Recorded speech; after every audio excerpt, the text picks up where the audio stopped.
Welcome to Unlike-Minded, a sci-fi audio anthology.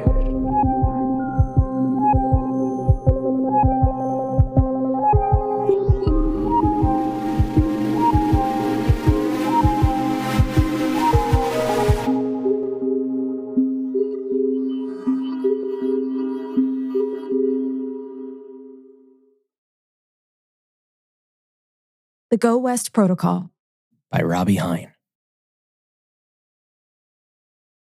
She was standing on a beach. He felt like he was drowning. Her eyes fluttered, as if waking for the first time under the setting sun. His shot open, burning against harsh fluorescent light. She was in paradise. He was back on the ship? All was as it was meant to be, at least as far as she knew. The protocol was designed that way. A last resort, but a second chance. Consequently, as she awoke on the beach, Samara, or at least this version of her, had no memory of the past several months, of the top secret mission that her crew had embarked on into deep space, of their initial successes under her impressive command, and then of their failure, and how she came to be here. All was not as it was meant to be. He knew that immediately, because he wasn't in the protocol. Kears had awoken, instead, trapped in his cryotube, choking on the cold, thick liquid layered in its bottom half, tangled in wires and nodes, clawing for any means of escape. He called out for Aaliyah, the ship's artificial intelligence, to help him, to open the tube as he knew she could. He screamed and pleaded and begged, until finally, she came back online. "Are you okay?" His voice was soothing, far off, yet inviting in a way that suggested he was right there with her on the beach. And yet, she felt lost and alone. For a moment, or several, staring out into the waves crashing against the sand at her feet. With each wave also came a flash of a past she couldn't discern. And with every time the water receded, so too did those remnants of the real world. Like files being deleted for the clean slate the protocol promised. Before she knew it, she'd abandoned the waves and whatever memories they seemed to hold. She found herself instead standing before a large oak table, a quaint dining room slowly coming into focus. The wafting, intermingling smells of perfectly cooked courses, French onion soup, rosemary chicken, sweet potato pie. The homey colors that seemed to grow more vibrant with each passing moment, with each blink of her eyes. Jazz music filling her ears, as if someone were turning up a volume dial in her head. Then, of course, her husband, John, appeared. His hand touched her back, guiding her to sit as two friends joined with wine in hand. Samara smiled. She was home. Take it slow, Aaliyah suggested as Kears pulled himself from his cryotube. He sank back against it, catching his breath, covered in its thick juices and assessing the situation before attempting any answer.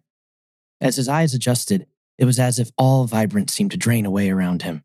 Retreating, perhaps, back into the protocol itself, until only the dull grays of the ship remained. He pulled the wires and nodes from his body, then stood, looking around. The other crew members were still in their cryotubes. 6 total, forming a circle around the system's central hub. How long had they been in cryo so far? Seconds? Minutes? Hours? That could equate to years in the protocol. It made him wonder if he had the chance to build any sort of life within its world, before death. Here. She was building exactly that, though she didn't know it. In her first few weeks in the protocol, Samara fell deeper into the trance of her new world, exactly as intended.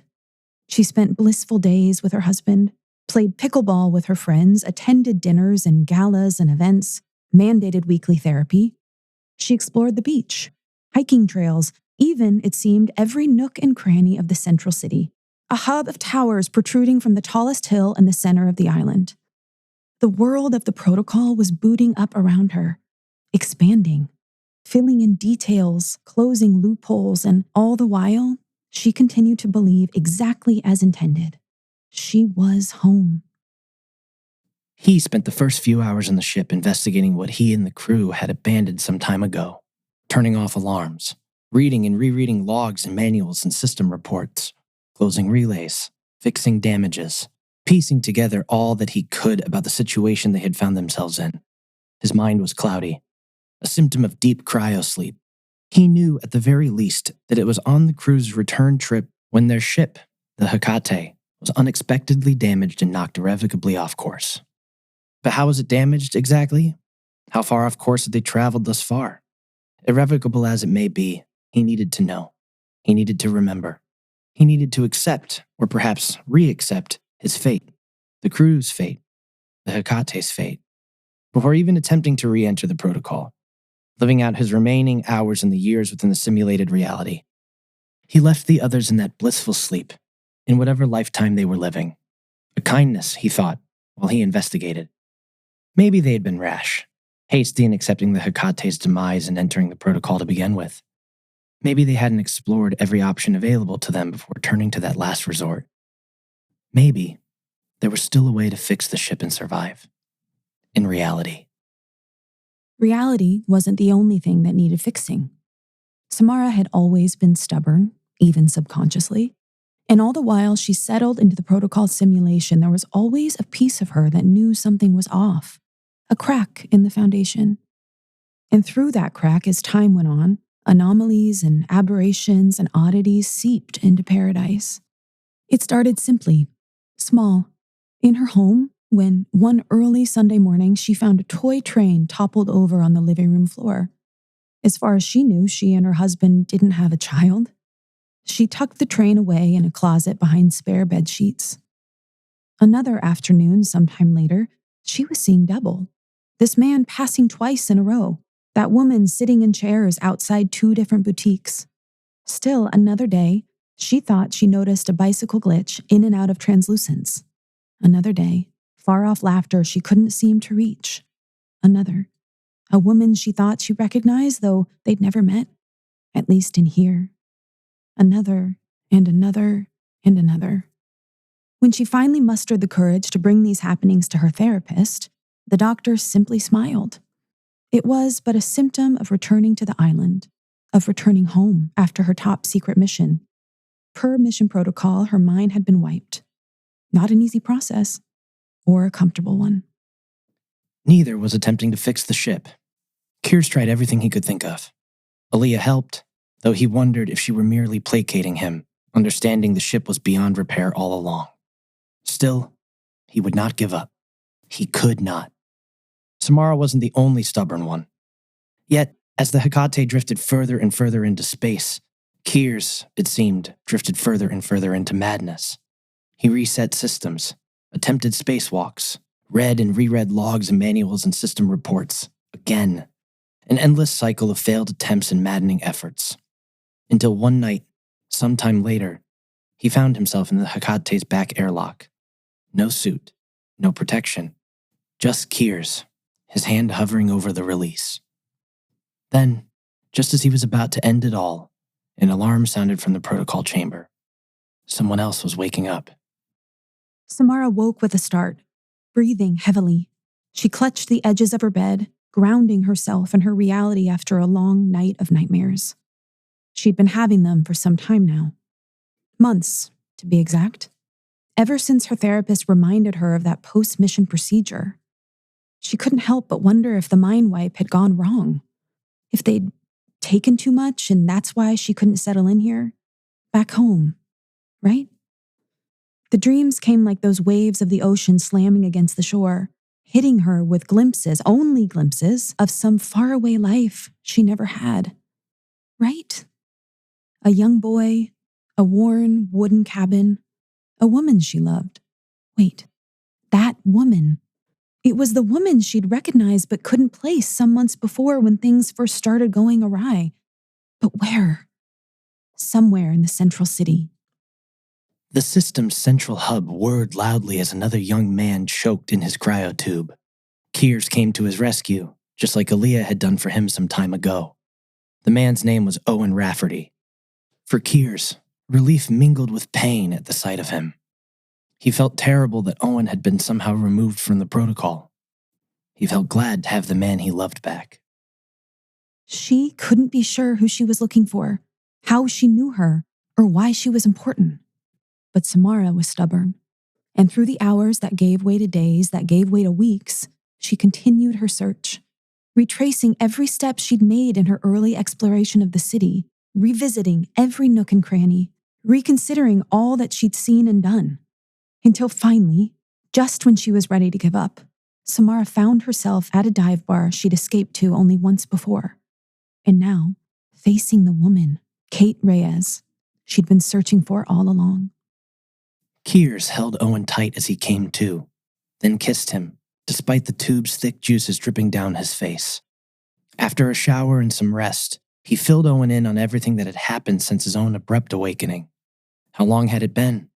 He couldn't remember. But it didn't matter. Kears was reinvigorated. Perhaps they could fix things together. Owen didn't share his outlook. He thought instead they should investigate what was going wrong with the protocol, fix the cryotubes, and re-enter that world together. They could have a life with one another. That's what he wanted. That life, whatever it was, before this death. And for the first time since waking up, Kears considered it. Samara was considering the woman, Kate, working behind the bar. It was her third time visiting. They had already gotten close over the long hours she'd spent there. Still, Kate gave no indication that she'd ever known Samara, and Samara still couldn't quite place Kate in her own forgotten life. The dreams persisted. The visits grew more frequent, until the bar became the only place in all the island that Samara still felt some sense of home. She and Kate fucked in an alleyway that night after too many whiskeys. The following day, Kate disappeared. Samara checked the bar again and again, asked around, searched high and low. It wasn't just that there was no sign of her. It was something far worse. There was no evidence she ever existed at all. He wondered of his own existence, what his life added up to now. He didn't sleep much that night, even with Owen back at his bedside. In the hours he did find rest, he dreamt of their life together in the protocol. Was that existence, that life, really so different in the end? But each dream also seemed somehow broken by incomplete, scattered images that would startle him awake again. Moments on the ship, an asteroid field they hadn't foreseen, an incoming transmission, alarms, sparks, crashes. It was nearing 4 a.m. when he found a bit more sleep. But this time, he dreamt not of the protocol's world, but of the Hecate's bridge, of Billy Cobb, their chief navigation officer, crashes, Kelly Hoffman, their chief tactical officer, sparks, Duncan Reed, their chief scientist, alarms, Samara, his best friend, their captain, an incoming transmission, and Aaliyah stopping it. Kears awoke suddenly, every sensation within him collapsing as a new truth landed. He looked over at Owen, sleeping soundly, then departed without even dressing to the bridge of the ship. She'd departed early in her morning too, after little sleep, though, truthfully, she'd spent more time staring at the toy train she'd pulled from the closet than actually trying to rest, not for the first time. As the clock struck 7:02 a.m., she found herself at United Space Force headquarters. The place held answers. It must. Answers she hoped would return her sanity. The oddities, the dreams, the loss of Kate. Everything was building to this moment. Something was building within him now, too. Dawning comprehension. Stealing onto the bridge, he security sealed the room from Aaliyah. He wanted full and unequivocal privacy, so he could search the ship's physical logs. Most were there, but some were not. Not anymore, at least. How was that possible? A sudden beeping alerted him that Aaliyah was requesting access to the bridge. He thought better of that now. He had more to attempt before she got in. She was determined to attempt things plainly first, by the book, so to speak. She waited patiently in the lobby, was guided back to a stuffy office, and sat across from a USF commanding officer, James Frank, exasperated at the very sight of her, fiddling with his keycard, cleaning his glasses, answering messages on his tablet, anything but giving Samara his full and unequivocal attention. He told her that though she was having trouble adjusting back to life at home, he could not provide any details of her top secret mission. She no longer had the clearance. She and her 4 crewmates, he said, had agreed to that when they took the mission. Samara pressed. James denied. Again, Aaliyah requested access to the bridge. Again, Kears denied it. He was going to try something he hadn't before, hacking into her private system files. He wouldn't have long. He knew that. She would find her way in, but he had to try, digging for answers in a vast abyss of those records that were clearly being kept from him, until, at last, the monitors through the bridge shut off. Aaliyah had regained access. Then came a knock at the bridge door. Owen was awake, too, wondering what was going on. Keir's head fell. "I'm trying to protect you," came Aaliyah's pervasive voice. "I'm on your side," insisted James. She didn't believe him. It was a standoff. Until, in an apparent explosive outburst, she threw the contents of his desk to the ground. Then, as he recovered from the shock of it, she stormed out of the office, holding his high-clearance keycard in her hand. It was time for a more illicit approach. He was forming a new plan, too. He unlocked the door, giving Owen access to the bridge, but pushing out past him, repeating almost imperceptibly to himself, "I need help." Determination swelled in him with each repetition. Like a mad patient trying to escape from hell, he marched through the halls of the ship, entered the chamber silently, moved over to a single cryotube, and looked down at the woman peacefully asleep within it. He reached over to her monitor. He needed help. He needed his best friend, his captain. He was going to pull Samara out of the protocol. She felt tingles through her body. Then, where before they had always come from without, scattered images seemed to blind her from within. Fractured, dizzying glimpses of the ship, of her crew, of their mission, of the enemy that stopped them from returning home. An enemy they escaped, right? "I can't let you do that." Aaliyah's voice rang through the chamber as she locked Kears out of the protocol system.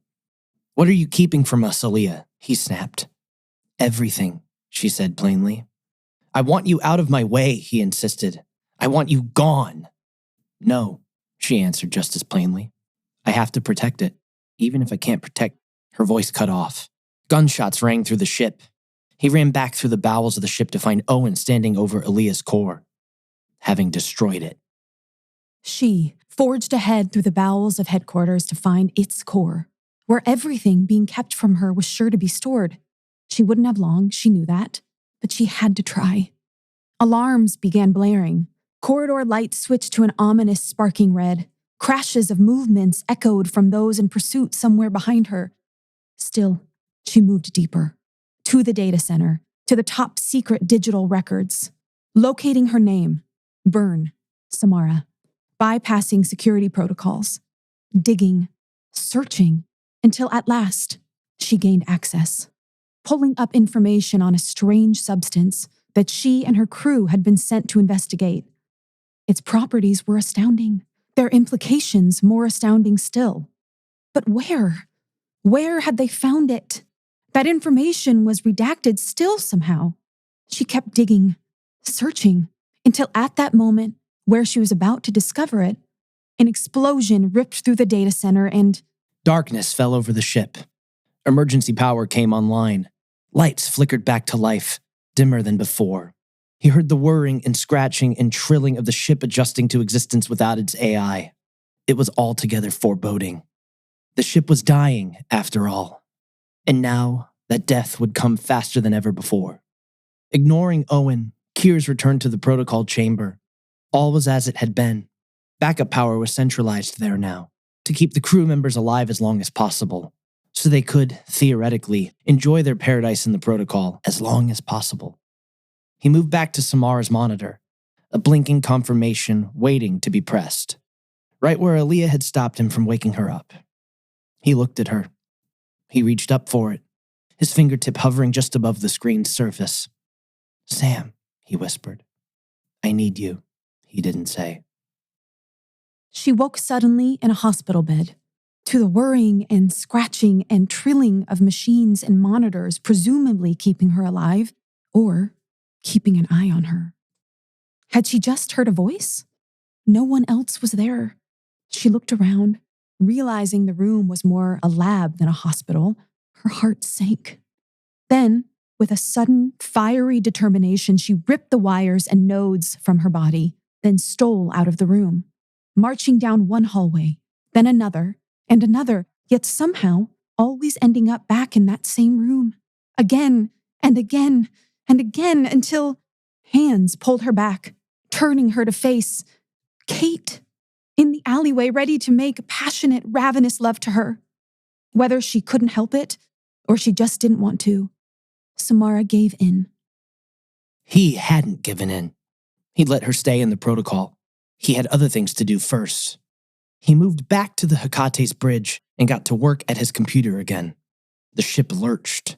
Sparks flew. Systems began failing. The beginning of the end, he thought. He wouldn't have much time. Yet something stopped him. Aaliyah's last words. And the gunshots that silenced them. Suddenly his focus shifted to one log. One simple log with one simple answer that would change everything. Everything had changed. She knew where she was now. There was no other answer. So she didn't stop. Sex with Kate had inspired something else within her. Not giving in per se, but playing along. Because she was in the protocol, or at least some version of it. The crew manifest. That's what he needed to see. Yet even with the AI gone, that file was still inaccessible. Blocked not by Aaliyah, but by something or someone else.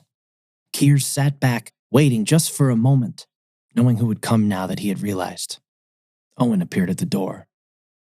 In her next few days in the protocol, Samara played her part well.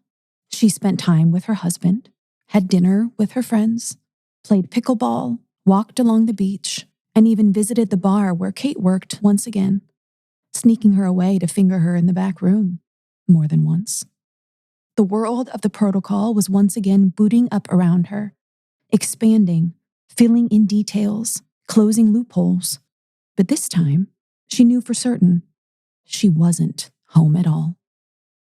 He spent the next few hours in the ship taking Owen to bed, fucking him passionately. They laid there together until Owen fell asleep. He knew he couldn't do it otherwise. Then, slowly, in the dark, Kears got up, got dressed, moved to the other side of the bed, took Owen's gun from the bedside table, and shot him twice in the head. Sometime later, she sat across from her therapist. Before the doctor could speak, she held up her hand. "I'll start," Samara said softly. "If this was all supposed to reset, it's time I tell you it didn't work." The doctor looked confused. Samara pressed on. She was stubborn, after all. "I don't think I was supposed to wake up in the holding lab, but it felt like someone was calling to me. A guardian angel, maybe. And after what I'd seen in the mission records, I finally knew. I'm in the Go West protocol." The doctor's face hardened. Samara took pleasure in that. I took some time to enjoy it, truthfully, because I know what being here means. But I also know what comes next in whatever game you're playing. I've been giving this a lot of thought, you see. Reaching into her purse, Samara set out the small toy train. I found this morning. Again. Which means it's time for me to, how should I put this? Actually wake up. She didn't look at the doctor any longer. She didn't care. She simply stood from her chair and walked over to the office balcony, unlatching the door. I assume whatever virus you're running with the protocol will give you some warning out there, so I'll have to be quick. Suddenly, the lights through the office burst, shards flying everywhere. The ground began to shake, as if the protocol itself, or the virus, was trying to fight back. The doctor stood telling Samara to stop, telling her she was making a mistake, telling her she had it all wrong. She didn't, though. "I've accepted my fate. Sorry to disappoint you." Then, in full confidence, Samara opened the door, stepped out onto the balcony, and over the ledge. In those same moments, Keir stood over Aaliyah's destroyed core. "I'm sorry I didn't protect you here," he said, tears welling in his eyes. An alarm sounded through the ship. He ignored it. "I hope out there You're still fighting for us." Then he raised his gun, pointing it at his head, struggling to pull the trigger.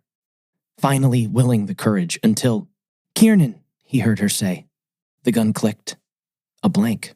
He turned to her, to Samara, still wet from her cryotube. He didn't believe it. He couldn't. He pointed the gun at her. "I'm so glad I found you," she continued, undeterred. "Something's wrong with the protocol, but we can fix it." He hesitated, switching the gun back to his own head. "Please, Kiers, let me show you." She reached out. He lowered the gun, taking her hand, his will to end it all slowly fading from his mind. She was his best friend, his captain. She guided him along. He led her to an airlock, the one he threatened to throw himself out days before. Or was it only days? Shutting them inside, she smiled at him. "We can do this, together." Without any hesitation, she pressed the release button. The airlock door opened. Only instead of flying out into space, Kiers found himself blinded by a bright white light washing all around him, then fading sometime later. He was standing before a vast steampunk city. She felt like she was drowning. His eyes fluttered, as if waking for the first time to the vibrant neon lights in a city filled with life. Hers shot open, searching through darkness and blinking monitor lights. He was in paradise. She was back on the ship. How did they get here? The question faded from his mind before even touching his lips. Confusion gave way to new understanding. He turned to Samara, or at least this version of her, and they walked out into the city together. He was right where he wanted to be. He was home. She pressed the emergency release and pulled herself quickly from her cryotube. She wouldn't have long. Still, she took a moment to look at Kiers, her best friend and XO, in the adjacent tube. It was kinder to leave him in the protocol, she thought, even if, by now, he was in his own torturous version of it. She thought of Kate. There were still good pieces of it, too. Samara stepped back, taking in her entire crew in their cryotubes. 5, forming a circle around the system's central hub. Death would come for them all soon. She saluted them, then she made her way to the bridge of the ship, to her captain's station, where without hesitation, she got to work. A ding on her crossboard made her smile. She answered the incoming transmission. "I'll start," she teased. "I don't know who you are, but I do know what you want. Information.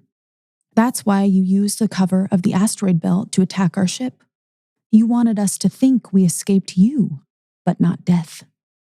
So we would enter the Go West protocol. We might not have realized it then, when we decided to, but I have to assume Aaliyah became aware before you could get what you needed." She deleted the files, then sealed herself in the Go West protocol's central hub to try to shield our minds from your invasion.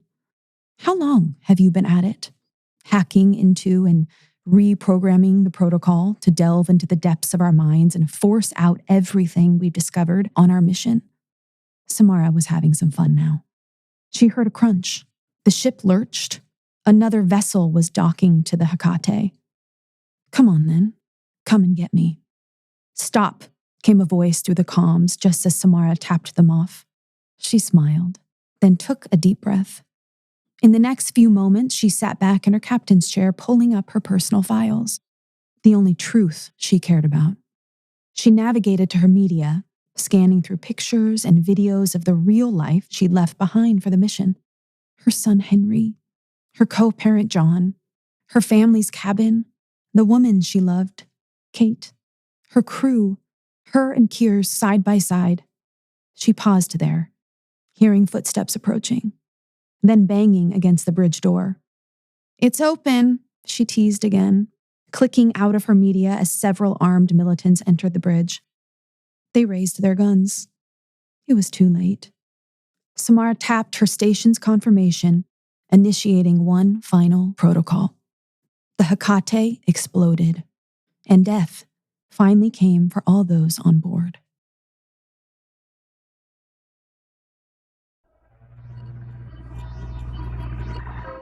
This has been Unlike Minded, a sci-fi audio anthology.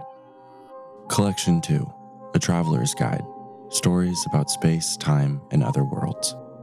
The Go West Protocol was written by Robbie Hyne and narrated by Bree Cuoco and Brian Logan Dales. Unlike Minded is an August year-round production, created, produced, and edited by Robbie Hyne. Our associate producer of this episode is Jim Hyne. We'd like to give a special thank you to everyone who has supported this independent podcast production. You can keep up to date and find more info about this podcast and others on Instagram at the handle AugustYearRoundProd or email us at augustyearround@gmail.com. And be sure to subscribe, leave a rating and review, and tune in next week for another episode of Unlike Minded. Thank you for listening.